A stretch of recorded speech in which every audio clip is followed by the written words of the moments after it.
रक्षाबंधन यह भाई बहन का त्यौहार नहीं है। क्या हिंदुओं में ही भाई बहन होते हैं? सिखों, मुसलमानों, ईसाइयों, जैन, पारसियों या बौद्धों में भाई बहन नहीं होते? यदि यह त्यौहार भाई बहनों का त्यौहार होता तो सिख, मुसलमान, ईसाई, जैन, पारसी या बौद्ध भाई बहन भी इसे मनाते। वर्ण व्यवस्था के अनुसार यह ब्राह्मणों का त्यौहार है।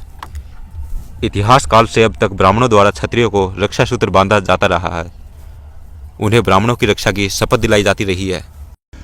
धर्मशास्त्र का इतिहास नामक पुस्तक के चौथे खंड के पृष्ठ 124 में भारत रत्न पी.वी. काणे लिखते हैं, आज ब्राह्मण शूद्र के घरों में जाकर उन्हें तथाकथित रक्षा सूत्र, जो वास्तव में बंधक सूत्र है, बांधते हुए देखे जा सकते हैं। और वह रक्षा सूत्र बांधते हैं तो संस्कृत का श्लोक भी पढ़ते हैं, येन बंधो दानेन्द्रो बलि राजा महाबल तेन त्वाम प्रति बंधनामी अहम रक्षे माचम माचम माचम। इसका अर्थ है, जिस प्रकार तुम्हारे दानवीर राजा बलि को हमारे पूर्वजों ने बंदी बनाया था, उसी प्रकार हम तुम्हें भी मानसिक रूप से बंदी बना रहे हैं। हिलो मत, हिलो मत, हिलो मत, अर्थात जैसे हो वैसे ही रहो, अपने में सुधार ना करो। अर्थात मैं तुझे ये धागा उस उद्देश्य से बांधता हूँ जिस उद्देश्य से तेरे सम्राट बलि राजा को बांधा गया था। आज से तू मेरा गुलाम है, मेरी रक्षा करना तेरा कर्तव्य है, अपने समर्पण से हटना नहीं। महाराज बलि मूल निवासियों के सबसे ज़्यादा शक्तिशाली राजा हुआ करते थे, जिन्होंने पूरे देश से ब्राह्मणों को खदेड़ दिया था और देश को ब्राह्मण मुक्त कर दिया था। जब ब्राह्मणों का महाराज बलि पर कोई वश नहीं चला तो उन्होंने अपने धर्म के अनुसार यज्ञ करवाने के नाम से एक चाल चली। महाराज बलि को ऋग्वेद के अनुसार यज्ञ करने के लिए मना लिया गया। यज्ञ के बाद ऋग्वेद के अनुसार दान देना और ब्राह्मणों को प्रसन्न करना जरूरी है। ब्राह्मण तभी प्रसन्न होता है जब उसको उसकी इच्छा अनुसार दान मिले। यज्ञ में वामन नामक ब्राह्मण ने महाराज बलि द्वारा धोखे से 3 वचन लेकर पहले वचन में महाराज बलि से पूरी धरती, अर्थात जहाँ जहाँ महाराज बलि का शासन था वो सारी भूमि मांग ली। दूसरे वचन में समुद्र मांग लिया, अर्थात जहाँ जहाँ महाराज बलि का समुद्रों पर कब्जा था वो मांग लिया। और तीसरे वचन में महाराज बलि से उनका सिर ही मांग लिया था। ब्राह्मण धर्म के जाल में फंसे मूल निवासियों की स्थिति आज बिल्कुल महाराज बलि के जैसी बनी हुई है। ना तो महाराज बलि रक्षा सूत्र के नाम से बंधक सूत्र बंधवाते और न ही ब्राह्मण उनका सब कुछ जान समेत ठगते। ब्राह्मण धर्म के धोखे में फंसे मूल निवासी आज अपना सब कुछ ब्राह्मणों को दे रहे हैं, जबकि न तो यह धर्म मूल निवासियों का है, न ही मूर्ख बनकर मुख बने लुटते रहना कोई धर्म है। मगर इतिहास में भी झांक कर देखा जाए तो आज तक किसी भी ब्राह्मणी त्यौहार से मूल निवासियों को कोई फायदा नहीं हुआ है। मूल निवासी बिना सोचे समझे ही ब्राह्मणी रीति रिवाजों और धार्मिक परंपराओं को ढोते जा रहे हैं, और यही रीति रिवाज, धार्मिक परंपराएं मूल निवासियों की गुलामी के लिए मुख्य रूप से जिम्मेदार हैं। विश्व के अन्य देशों में रक्षाबंधन जैसे पाखंड और अंधविश्वास पर आधारित त्यौहार नहीं मनाए जाते। जैसा कि ब्राह्मण कहते हैं कि रक्षाबंधन ना बांधने से हानि होती है, आज तक विश्व के किसी भी देश में कोई हानि नहीं हुई। असल में हानि सिर्फ इंडिया में ही होती है। ब्राह्मण एक भी परंपरा को तोड़ना नहीं चाहता। अगर एक भी परंपरा टूट गई तो ब्राह्मणों का पाखंड, अंधविश्वास और लोगों को लूटने का अवसर कम हो जाएगा। सच बात तो यह है कि रक्षाबंधन का भाई बहन के प्रेम से कोई लेना देना नहीं है।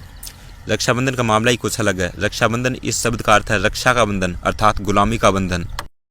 सिख धर्म के संस्थापक गुरु नानक देव जी ने अपनी बहन नानकी से राखी बंधवाने से इनकार किया था, क्योंकि गुरु नानक जी ने साफ साफ कहा था कि औरत मर्द पर सुरक्षा के लिए निर्भर न रहे। आज के काल में बुद्धिस्ट भिक्षुओं ने भी रक्षा सूत्र बांधना शुरू कर दिया है। यह बौद्ध भिक्षुओं के ब्राह्मणीकरण की नई साजिश है। इस आध्यात्मिक गुलामी का धिक्कार करें। महात्मा फुले ने खुद ही कहा था, आध्यात्मिक गुलामी के कारण मानसिक गुलामी आई है। मानसिक गुलामी के कारण सोच विचार करना बंद कर दिया। सोच विचार बंद होने के कारण आर्थिक गुलामी आई और सारे मूल निवासी ब्राह्मणों की गुलामी के शिकार बन गए। बंधक सूत्र बांधने के लिए ब्राह्मण दान भी लेते हैं। ये प्राप्त दान हमारे पतन के लिए आरएसएस को देते हैं, जो हमारे पतन के लिए रणनीति बनाते हैं। रक्षाबंधन यह भाई बहन का त्यौहार नहीं है। यदि ऐसा होता तो मुस्लिम व ईसाई बहनें भी अपने भाइयों को राखी बांधती। और तो और कोई बहन अपने भाई को राखी बांधेगी, क्या तभी भाई उसकी रक्षा करेगा? अन्यथा उसे लूटते देखेगा। कई मामलों में यह देखा गया है कि सगे भाइयों ने दौलत की खातिर अपनी बहन की हत्या तक कर दी। कुछ मामले ऐसे भी रहे हैं कि भाइयों ने अपने स्वार्थ के लिए बहनों को बेच डाला। यह कोरा मूल निवासियों का विरोधी कार्य है। 2012 में किए गए अध्ययन के मुताबिक हर साल कम से कम 1200 करोड़ रुपए का दान भारत में दिया जाता है, जिसमें सबसे ज़्यादा बड़ा हिस्सा ब्राह्मणों को और उनके मंदिरों में जाता है। ब्राह्मण इस पैसे से मूल निवासियों को गुलाम बनाए रखने के कार्यक्रम करता रहता है। विश्व हिंदू परिषद, आरएसएस, बजरंग दल आदि ब्राह्मणों के बनाए हुए बहुत सारे ऐसे संघ जो मूल निवासियों के दिए गए दान पर पलते हैं और मूल निवासियों के खिलाफ काम करते हैं। बाबा साहब के सपनों का समाज और देश बनाने के लिए मूल निवासियों को अंधविश्वासी त्यौहार नहीं मनाना चाहिए। रक्षाबंधन का बड़े पैमाने में बहिष्कार होना चाहिए। यह फालतू पर्व है जिसमें रिश्ते की आड़ में बनिया अरबपति बनता है। कागज़ का टुकड़ा बेचकर पैसा कमाते हैं जिसे 2 घंटों में फाड़कर फेंक दिया जाता है और रिश्ता वही का वही रहता है। भाई बहन पहले भी थे और इसके बाद भी उसी तरह रिश्ते रहते हैं। बस इस 2 घंटे के खेल में अरबों रुपए की कमाई हो जाती है। मिठाई में पूरा मिलावट होता है जो शरीर के लिए हानिकारक होता है। बचिए और अपने परिवार व साथियों को बचाएं। कोई जानता नहीं, बस यूं ही मनाते आ रहे रक्षाबंधन। पूछो तो बस यही कहते हैं, आज भाई बहन की रक्षा की शपथ लेता है और बस यूं ही परंपरा चली आ रही तो हम भी मना लेते हैं। अरे भाई, दिवाली में तुम 500,000 के पटाखे चलाकर प्रकृति को प्रदूषित करते हो, होली में फालतू के रंग पानी पर पैसा बर्बाद करते हो और रक्षाबंधन में तो अपनी बहन को तो आज के दिन प्रण करते हुए रक्षा सूत्र बांधते हो, तो क्या बाकी के दिनों में बहन की रक्षा नहीं करते? अरे सुनो, तुम लोग सभी की बहनों की रक्षा का प्रण लो। अरे अपनी बहन की रक्षा का प्रण और दूसरी की बहन को गंदी नज़रों से देखते हो, तभी तो आए दिन ऐसी रेप की घटनाएं होती हैं। ब्राह्मण अपनी रक्षा करवाने हेतु क्षत्रिय, SC, ST, OBC सभी को मंदिर में राखी बांधता है और दक्षिणा भी लेता है। पंडित से राखी महिला पुरुष सभी मंदिर में जाकर बंधवाते हैं। ऐसा मैंने सुना है, देखा नहीं। यदि पंडित ऐसा करता है तो फिर वो अपनी रक्षा हेतु भगवान से गुहार क्यों नहीं लगाता? इसका मतलब पंडित का ये करते प्रमाणित करता है कि उसकी रक्षा भगवान नहीं कर सकता, उसकी रक्षा मानव ही करेगा। अब प्रश्न ये उठता है कि वो अपनी रक्षा क्यों करवाना चाहता है, किसके डर के कारण वो अपनी रक्षा करवाना चाहता है? तो साफ है कि वो अपनी रक्षा अपने फैलाए हुए पाखंड की पोल खुलने पर जनता की मार ना पड़े, उससे अपनी रक्षा का सूत्र बांधता है।